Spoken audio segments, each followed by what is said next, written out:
Le radeau du prince Andrew est-il en train de couler? Le fils préféré de la reine va peut-être bien finir par regretter son amitié avec le sulfureux milliardaire Jeffrey Epstein.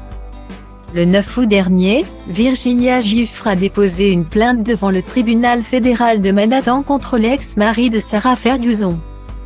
Elle l'accuse d'avoir abusé d'elle en 2001, alors qu'elle était mineure, avec la complicité de l'homme d'affaires américain et de sa compagne Ghislaine Maxwell.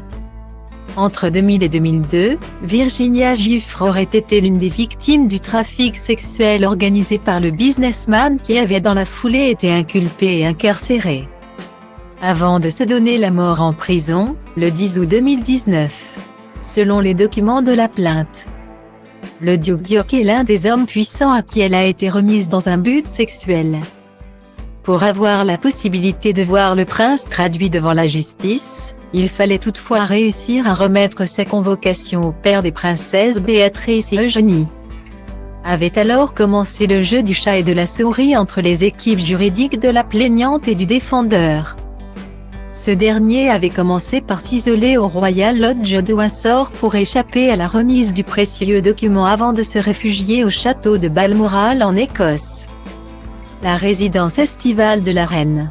Le 27 août dernier pourtant, une première manche avait été remportée par les avocats de Giuffre qui étaient parvenus à remettre la convocation au chef de la sécurité du prince.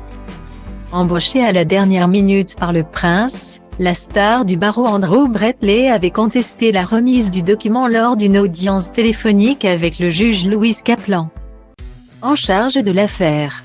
L'homme de loi avait également déclaré à la Cour fédérale de New York qu'il s'agissait d'une affaire non viable et potentiellement illégale, ajoutant qu'un accord signé en 2009 entre la plaignante et Jeffrey Epstein libérait le duc et d'autres de toute responsabilité potentielle.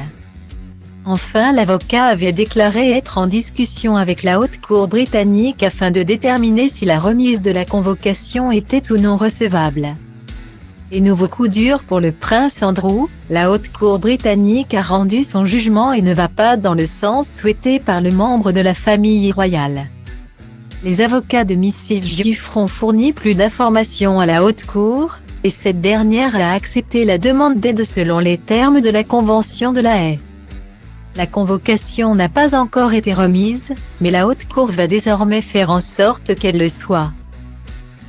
À moins qu'un arrangement entre les deux parties ne soit trouvé. La guerre des nerfs continue.